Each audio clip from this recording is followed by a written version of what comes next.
I warned you about the hormones and all that meat and dairy you eat.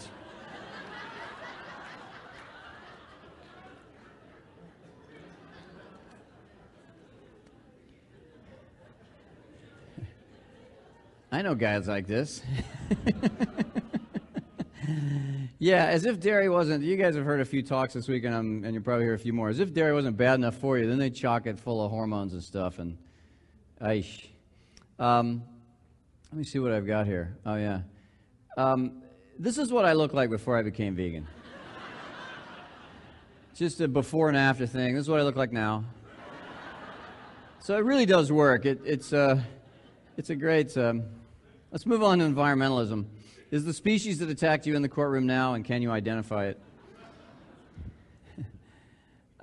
This is another connection. You guys that have stopped eating... this is the most... arguably the most polluting industry in the world is animal agriculture because of these factory farms. They pollute the ground and the water more than... In fact, there was recently a study that came out right after Al Gore's film, and some of us I mean, that was a great film, and I'm very pleased about it, but some of us were a little annoyed with Al Gore because he didn't mention animal agriculture at all, and I have a theory on why he didn't do that.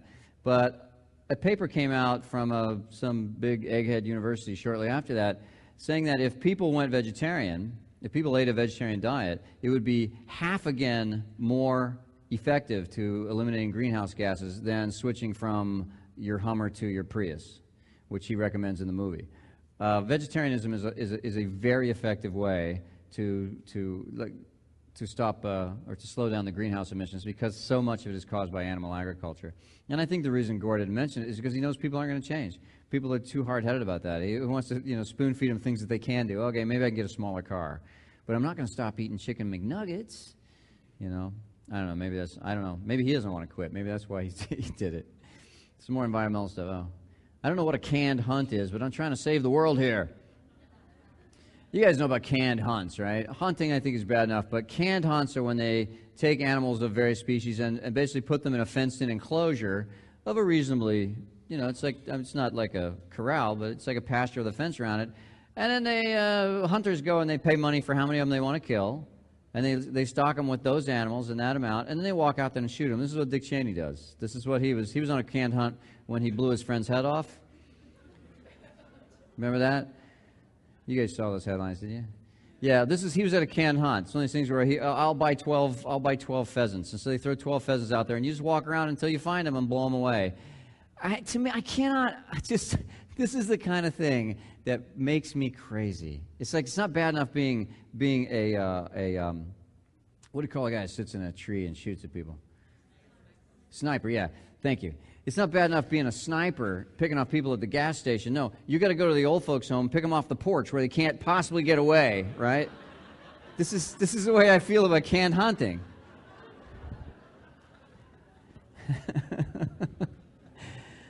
And it also, in general, this cartoon really, I think this kind of thing just speaks to our general disregard for the rest of the planet. And honestly, the only argument you can come up with is a religious one. It's the only one I've ever heard, because nobody ever tries to logically explain why we can destroy the rest of the planet. But occasionally someone will use religion and say, well, God gave us dominion over the plants, the animals, and the earth, so we can do what we want with it. In fact, he'd be offended if we didn't. But even that logic, even that argument has a lot of holes in it, even if you want to go from a religious standpoint.